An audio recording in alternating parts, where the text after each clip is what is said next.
Back in the mists of time, I started a YouTube channel and opened it with a series of Tomb Raider playthroughs, or Let's Plays. And then I started some videos about ambient techno from the 1990s and the history of my favourite band, the Future Son of London, and they got considerably more views. And so I just kind of carried on with them and sacked the Tomb Raider off, but thanks to a few people on the live streams of fellow Tomb Raider Let's Player Suzanne Raider, Heavy Dream and Mr. Tom Brader, I have been encouraged to carry on my Tomb Raider series. So yes, here we are. I'm revisiting Tomb Raider Remastered. I played through the entire series with the exception of Angel of Darkness, which is still not even barely updated from the original. God knows when a patch is going to come along for that.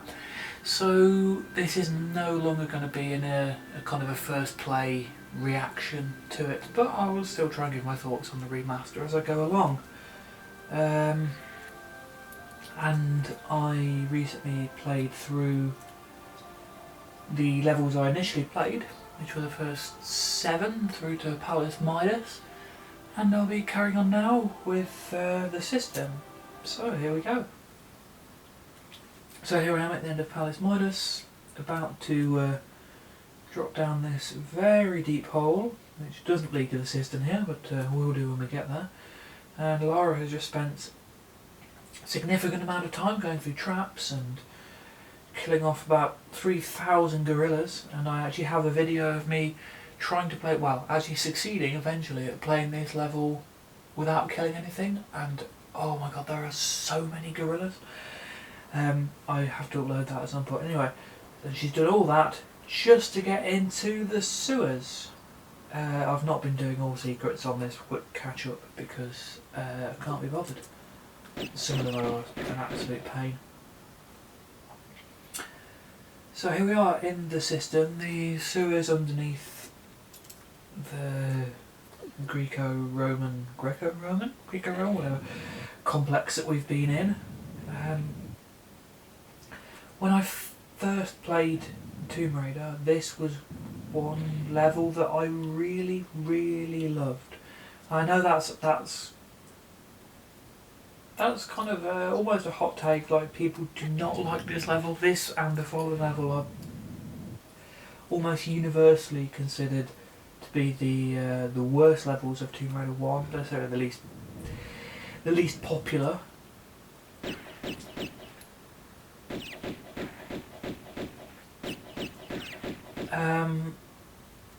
I suppose they're kind of a bit grim and dank and dark and wet and damp and horrible, and this level is confusing as hell, admittedly. But I think after the previous kind of dusty, beigey, yellow Greek levels, which aesthetically aren't entirely my kind of thing, there's something about the dampness of this which really appeals. Something about the kind of damp, mossy, green stones and stuff feels a little bit more real, perhaps. Like it reminds me of, like, there's a bridge, short tunnel thing underneath a railway line near where I live, where I used to walk a lot as a kid. And yeah, some of the stones there are sort of greenish with moss and damp and stuff. It just really reminds me of that. Like, it's very familiar and relatable, and that's always quite enjoyable for me when things are relatable. So when I first played this as a kid, it was definitely I know what this is, sort of thing. So here we are. As always, I played the PC version back in the 90s, which didn't have any of this music, so this always feels a little bit weird. Like, this music it's an edit of the main theme, but it's for me it's only ever really been part of the main menu. So to have it here, especially this kind of really beautiful, grand piece of music as you enter a grim, dank, damp sewer room, seems a bit odd to me, but there we go. And we have rats and crocodiles. The rats, of course, were introduced in the previous level, very briefly in one room, but this is where they fit a lot better here in this Antima Hogan, because this kind of, again, this sort of slightly dirty, sewery type atmosphere. The rats work well. Why they're giant rats, I do not know. There's nothing to suggest why they might be sort of mutated. But there we go. They are giant rats because it's Tomb Raider, because it's a 1990s computer game, and logic be damned, even when we try and look for logic. I love these puddles. I think this is the first time you really get them. The remastered puddles are really cool because you do get like a proper sort of reflection of everything. I do have a fondness for the original graphics. The original graphics are obviously how I played it for years, and I'm very open about my love of thinking 90s and maybe up to early noughties, but mostly 90s games for me are a lot more, they're just preferable to more modern ones. I like the lack of realism. So, yeah. But at the same time, they've done a great job at the atmosphere in this. But once again, the exception of putting a bloody skybox in there. You do not need that. This is meant to be a long way underground. Since I did the Police Midas video, the patches came out, and by the end of that they have completely removed the ceiling of the switch room, which now makes it kind of an open thing, which for me is just, that's heresy. That level in particular always felt like something that was very long forgotten, long abandoned, deep underground. So the idea of having an open ceiling feels a bit ridiculous, to be honest. That's just not, it's just not what the level is, or at least it's not what it is to me. Now, one genuine improvement from, oh dear, and I'm dead.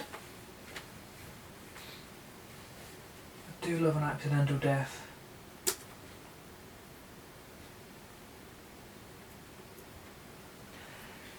So yeah, one genuine improvement, well, there's a lot of improvements with the patches, including removing some ridiculous accidental textures, such as the painting in place of the water in St Francis Folly. But one of the real improvements with the patches is sorting out the keys, because the keys in the original thing were absolutely tiny. I'm guessing it was part of the general thing of trying to make it more realistic, probably. You don't have, Lara isn't picking up keys the size of her torso. But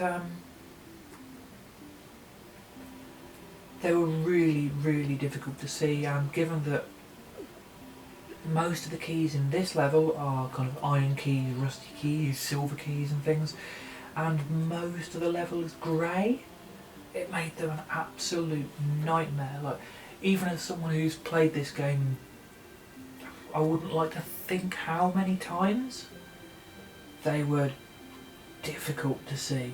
Like, I actually managed to miss the one I'm going to pick up here, hopefully this time without dying. Yeah, I managed to completely miss it the first time I went along here because it was so invisible. So when they patched it, they put in the keys at a slightly more usable size.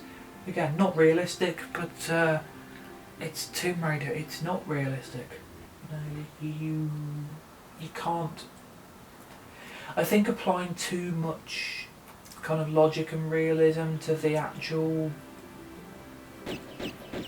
kind of look and design of the game, when it's a game that was designed in an era when it wasn't meant to be realistic. It was just a game. It was something fun and very fantastical to play. I think trying to apply too much realism to that is dangerous, because you're never going to do it, and you end up compromising what it was originally. especially in terms of giving everyone tiny keys that they can't see. So I'm going to try and go back and get all secrets from this point, even though I hate getting all secrets because some of them are a pain in the arse. But what's the point in doing a Let's Play if you're not going to do a proper one? Although I am not looking forward to getting to Chronicles because that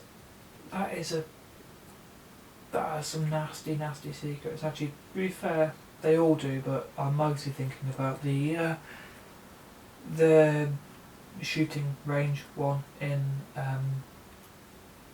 what is it, Red Alert? The last level. I'm not looking forward to that at all. I don't like those VCI levels in the slightest, but that is a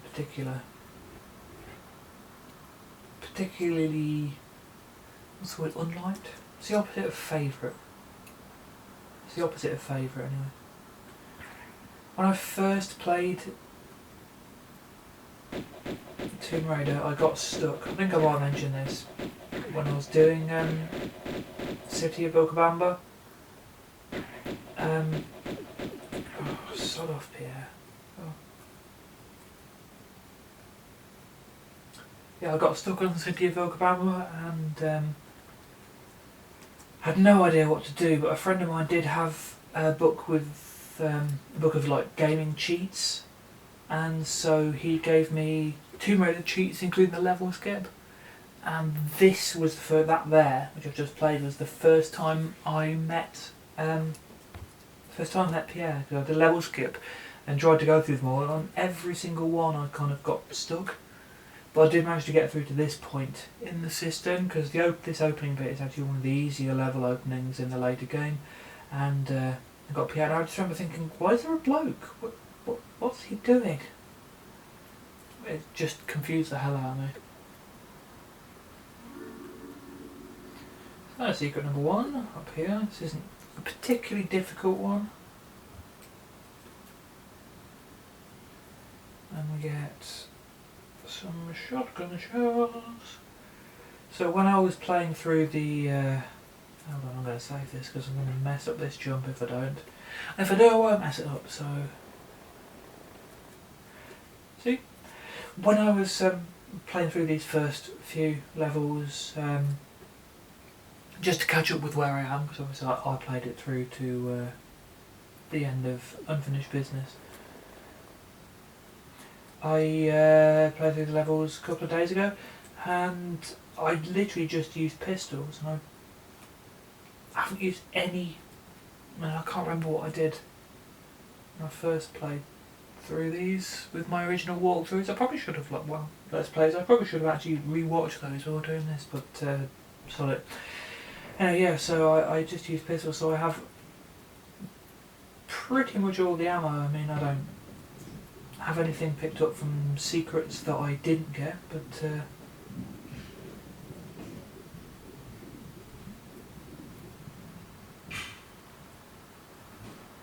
I haven't expended any ammo. Well, that has meant I've expended slightly more in the way of medipacks, but there we go.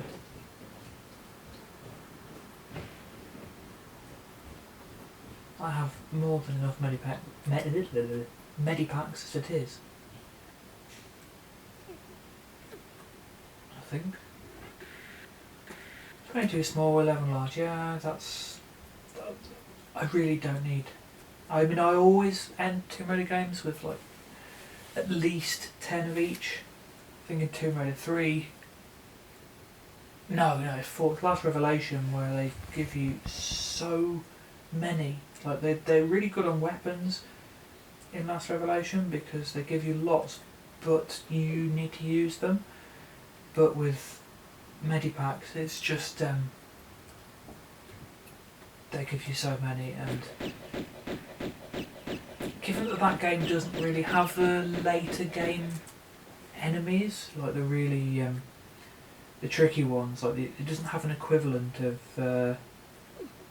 whoa, and I'm dead. I'm doing well. I'm just dying of falling every time here. Yeah, Last Revelation doesn't really have an equivalent of like the Atlantean mutants or the statues or yetis from Tomb Raider 2 or any of the things in Antarctica. It's oh, for God's sake, I've got a lot to replay here. Yeah, those later levels, the enemy kind of difficulty doesn't go up, so I just never end up using most of the medipacks. Right, I'm just going to have a quick catch up now, so I'll see you back where I left off, where I died. Right, here we are again, and I have realised that I've got to go along here, not just jump into a wall. Which seems like the more sensible option, I suppose. This is the first truly kind of maze-like Tomb Raider level. I think that's one of the reasons I really like it. I think it's really satisfying once you kind of crack the structure. It's really, really satisfying.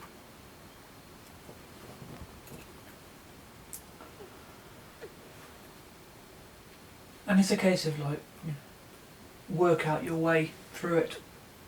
And it's a very, very simple thing because you are literally just going from that entrance there to that exit there. And once you fill this up with water, which you can do at the start, you can actually get to that exit, but obviously you just need the key. So it's a case of doing that via a very complicated circuitous route to get all the keys. But I find that really satisfying. It's kind of the opposite of what the team who worked on the later Tomb Raider games, because 3 onwards, the level designers, I believe, are all completely different to the earlier ones, and their idea of maze levels was literally just putting in literal mazes, which I find are incredibly tedious. There will be a lot of moaning about that in Tomb Raider 3 and 4 when I get to them. But this is using the kind of maze-like concept and actually integrating it into the level design, which I think I find that really, really intriguing and really satisfying.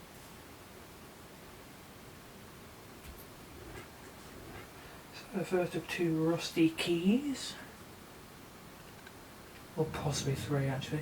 Now this is a bit weird because we go in here and there's a gorilla in here and it doesn't belong. Like crocodiles and rats and things in the sewer is fair enough. I mean the idea of gorillas in Greece anyway, I'm sure I've said this before, is a bit odd. Gorillas in the sewers in Greece? No. It's just really daft. I mean, they were working within the limitations of PlayStation 1 and obviously PCs at the time as well. And also, the limitations of their own self-built game engine. So, yeah, it's fair enough that they had kind of limited models, like enemy models and stuff. So each area kind of had its own. I think the only overlap there is... I'm just going to come down here and shoot Mr. Frenchie.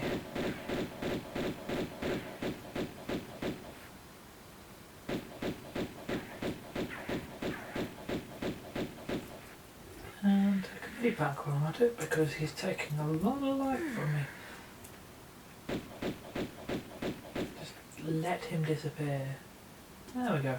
Literally right in front of our eyes. Yeah, so... what was I saying? Oh yeah, so yeah, each area has its own enemies and they designed 3 or 4 enemies. You've got bats, wolves, bears, and then, the dinosaurs. For Peru, and you've got... You do have bats again, I suppose, and then lions and gorillas and crocodiles and rats for Greece, and then other ones for later ones.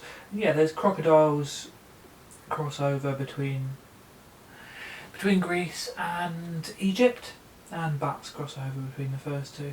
But otherwise, they'll have kind of their own unique enemy sets, which, yeah, fair enough. That's mostly just how games work back then, I suppose. But it does lead to some bizarre situations, like lions and gorillas in ancient Greek sewers. What have they been eating?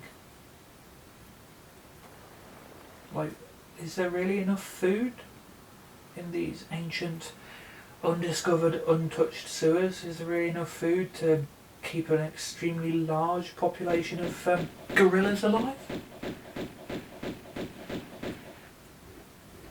And I suppose the crocodiles could probably eat the gorillas, and the lions could do some of that too, or pick each other off maybe, but it is pretty daft.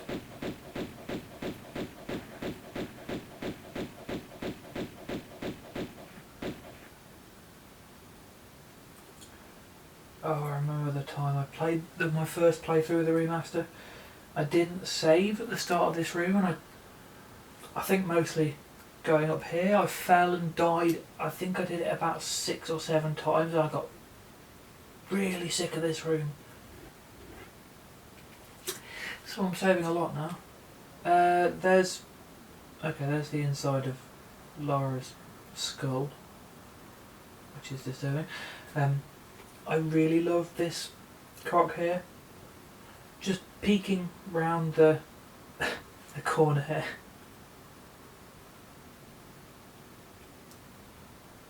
I don't know if it's intentional that you can just see his face, but he's there. He's got an eye on Lara. He's waiting for her to get closer.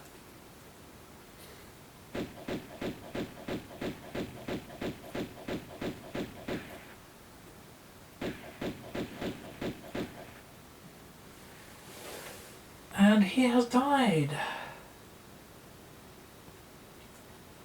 Is there anything useful down here apart from the rat? It might just be it's just a medipack, which I was already bemoaning about having too many of, so that was worthwhile.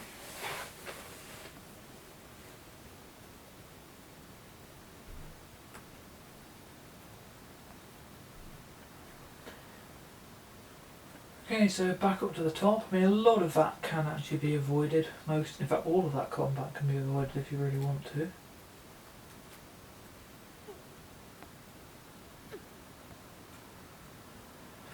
Yeah, this is where I kept dying, because there's a couple of little tricky jumps here, and even when you have Tomb Raider muscle memory, which, you know, for a game that is built on a grid system like this, where one of the main elements of the game is just becoming used to the structure of the game and how the controls work. It's kind of a puzzle in itself, as I've probably said before. Even then, you can mess up.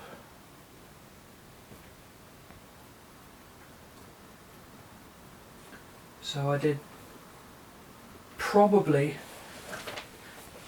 that jump there, getting to that, or one of those ledges anyway, I managed to do wrong every time, several times, and died, and got so pissed off with this room that I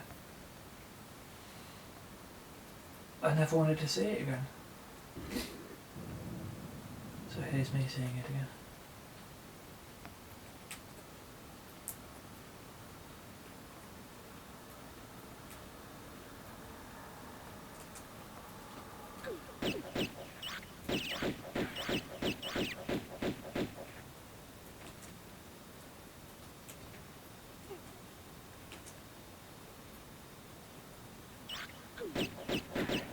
This is where we're getting into the kind of nuts and bolts of the level. We're in these sort of antechamber type rooms that are generally below the water level. I love the fact that they did it originally as well. The water line, when the water's up, you know, when the cistern is filled, the water line is marked by the line of sort of moss or mould or lichen or whatever it is, the green line. That's a mark of where the water goes up to. So here, the majority of this area is below that. So these are these kind of very low down rooms sort of below the surface. This is where the majority of your keys and switches and everything reside. This is where it begins to get a little bit tricky. Like, it's not too bad, having successfully played and completed the game numerous times. First time I played it, this was such a nightmare. I think I had to use a walkthrough for this level because I have just a huge level of respect for anyone who completed this particular level without a walkthrough. I get it. I get why people dislike this level, because it is tricky. It's really, really tricky. I think for me the most important, a game is more than purely its gameplay. Gameplay's the most important aspect, but there are so many other parts of a game that can make it worth playing, and atmosphere and aesthetics and all that kind of stuff. They are a really big part of it, so that's why I'm going to die. Good job I saved. So yeah, it can be a very frustrating level, but for me all the other aspects completely and utterly elevate it above that. And like I say, it's really satisfying. Like, there are some levels which are frustrating in a kind of very clearly bad level design sort of way, which we'll really get to quite a few of those with Tomb Raider 3.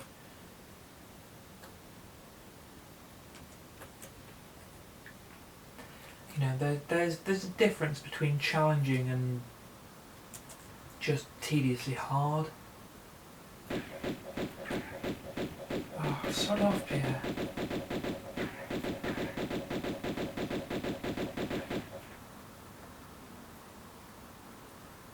Are they gone? Thank you very much. One of the wonderful things about what's it called, Palace Midas is the complete lack of Pierre. It's always a joy. So we now have a rusty key and we have a silver key.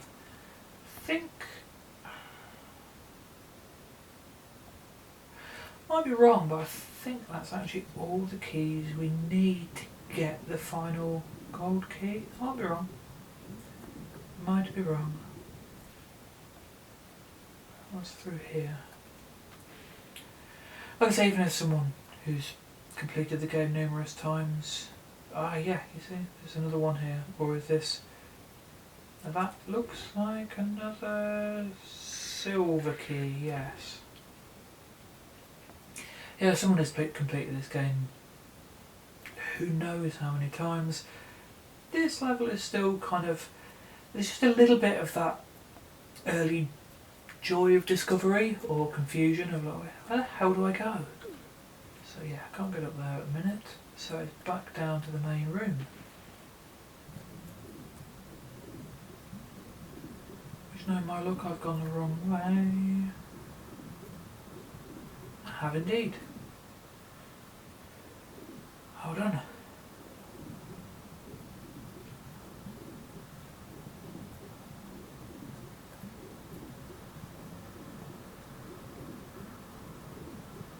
I think I killed everything off, so there shouldn't be anything to get me here. Are those? Oh no, those weeds aren't new. There's not that many kind of full-on additions to this. There are secret number 2. Again, this is a really easy secret. I mean, what you have to do is jump in the pool and you can see these gaps here. So that's a pretty basic secret.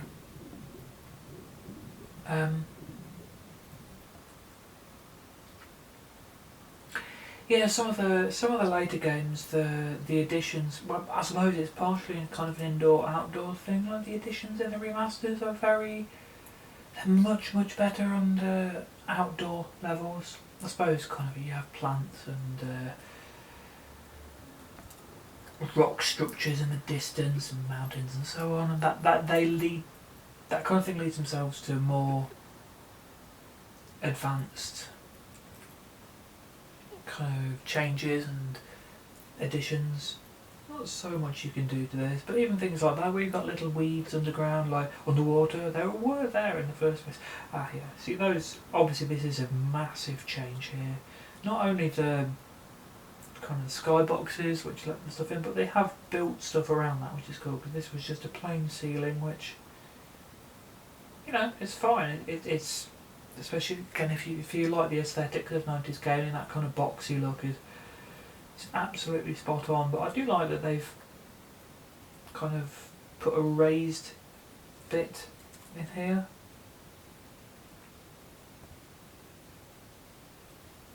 And you have these little weeds coming down. So while I dislike the fact that the sky is there, this should be like, this is underneath Palace Midas.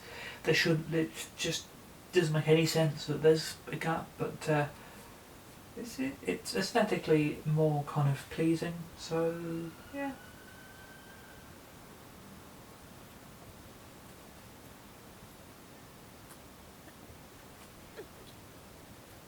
Right, so we're going back in here where we went earlier and flipping a switch, and this is it's not the first example of it in the game, because there's that one in Tomb of Qualabek, which I think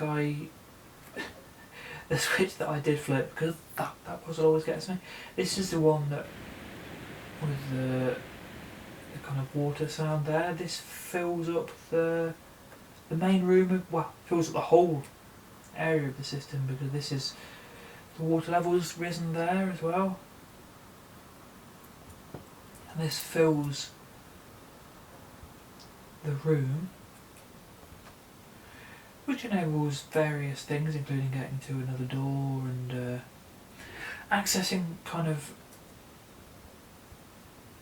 bits that weren't available before in the nuts and bolts of the level as I described it earlier, and also getting to the level exit, or at least the gateway to the level exit. Now I should probably go over here, use our second rusty key. I think this is a pretty simple, it's a long swim, but it's not too bad. This leads to our switch, which opens the door to the second silver key, if I remember rightly, which with this level could easily be wrong. Medipack. Oh no, this is the gold key.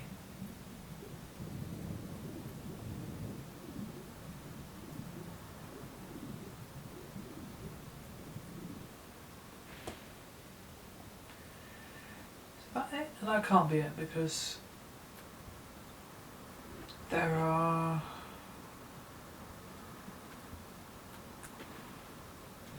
There's definitely one more area to go to.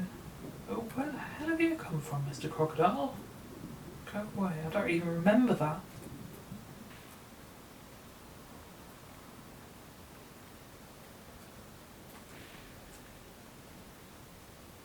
Right, crocodile go chomp, crocodile die.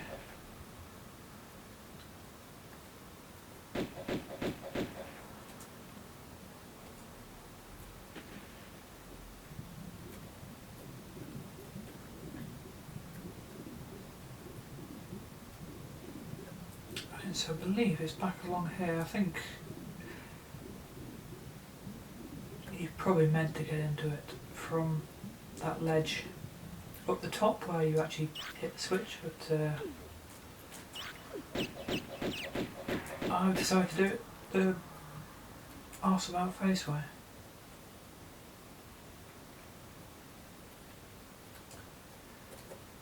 So more pickups. I should really start using my other weapons in the next level, because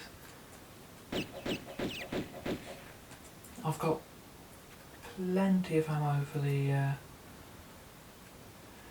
for both the automatics and the shotgun now, I think. So, well, no, not that many. 36 shotgun shells, 400. Oh, not automatics, magnums in the first game, aren't there?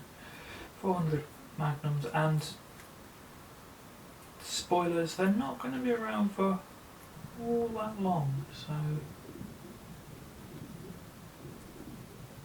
might as well actually use them.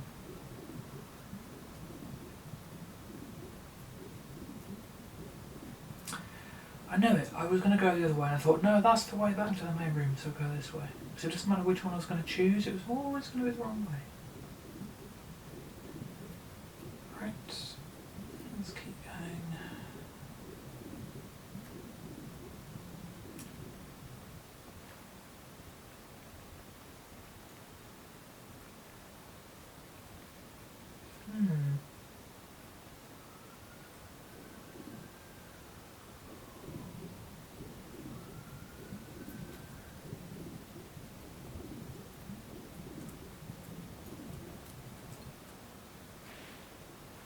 Oh no, that just leads back into there. Well, who knows, maybe I have just overthought this a lot. I did think there was a second silver key around here somewhere.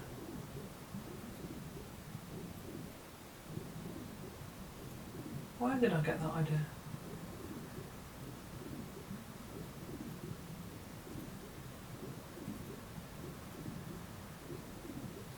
But there we go, see, I mean the last time I played this was this time last year. Oh, there it is. I knew I wasn't wrong.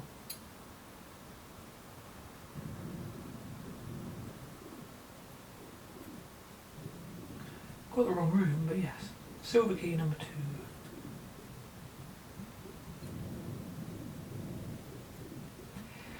In the early games, if you miss something, it's usually an underwater switch. From 3 onwards, if you miss something, it's almost always a monkey swing.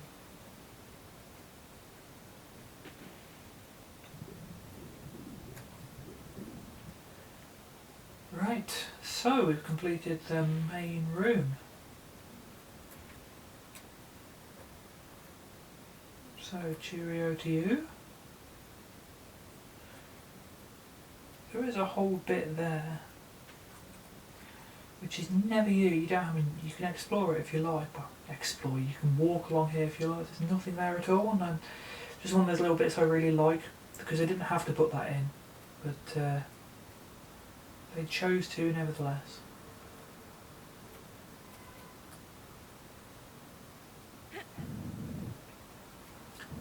Here's the final secret.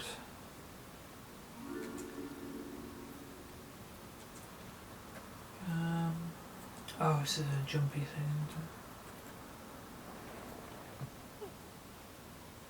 it?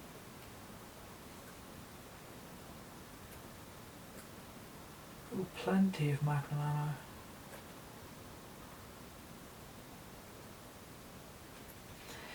If you don't go for all the secrets, at this point I think the only other weapon you'd have apart from pistols is the shotgun, which is kind of bonkers that this is now over halfway through the game and you'd still only be like, only have gained one weapon. Again, this is kind of really the opposite to later games. In Last Revelation, I think you pick up the shotgun just in general within about a minute of starting the game. Well, no, of starting Egypt anyway, and then in a secret you pick up the Uzis as well in the first level, which just has such a difference to this, where they're very, very stingy with what they give you.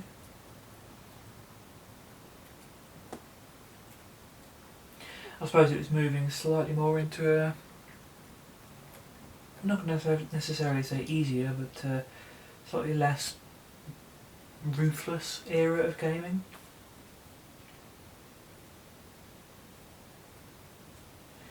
Now what are you up to? Just standing there. I'm sure there's a reason for them being completely still before they're triggered. But it amuses me nevertheless.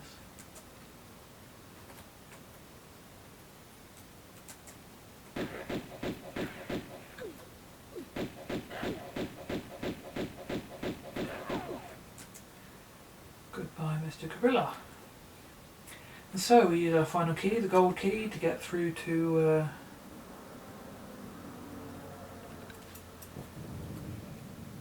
whatever this holds. I think there's lions. Maybe? Oh, there are first lions of the level though, so not quite so egregious, but they are still a bit daft. I get all the secrets. 3 of 3. Because I know there's a room in here with lions, but I don't even know if there's anything in it.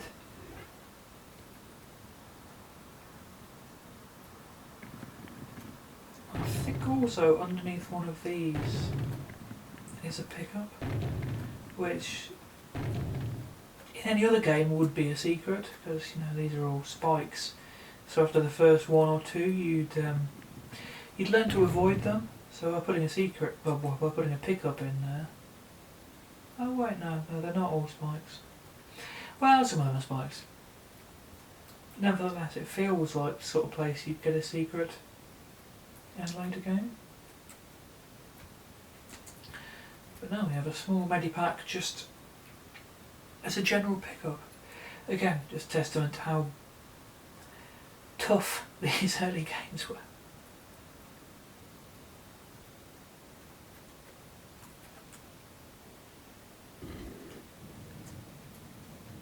This opens the door to another room of lions.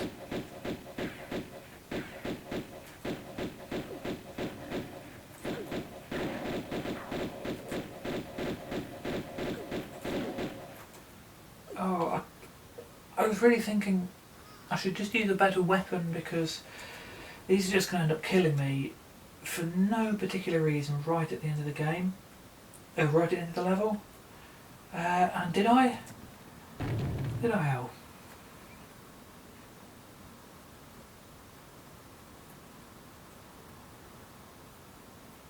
I don't think there's actually anything of any worth in this room anyway. Maybe there's like a pickup. What if the lion's got glowing eyes? I mean that really is an evil feline.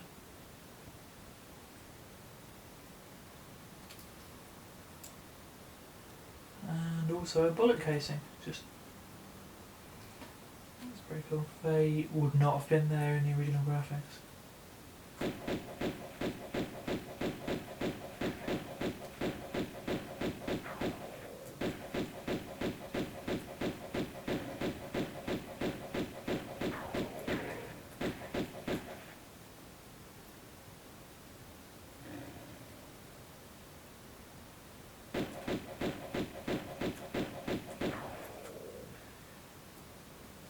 Right, is there anything in here apart from a switch, which I believe just closes the door from the inside?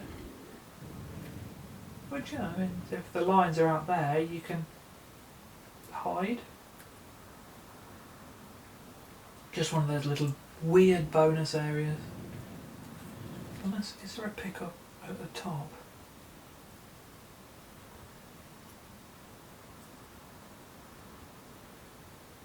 No. Oh wait, oh god, no, we do have pickups there. How do we get up there? Oh, I don't know. I do not need those anyway.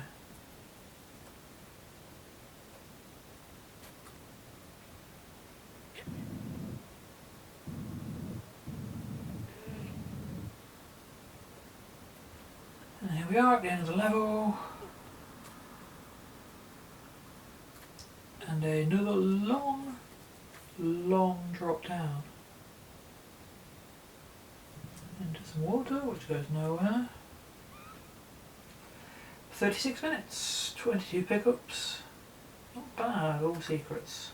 Lovely stuff.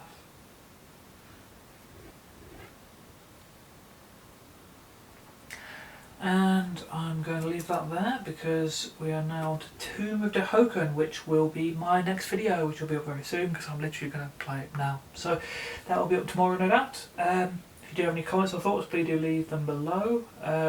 Who knows, I may even pick up some viewers from this series now I've brought it back and my channel's quite active. So yeah, do leave some comments below. There's also share, like, subscribe, all those kinds of buttons. Do feel free to press any of them, and I'll see you next time in Tomb of Dehokan.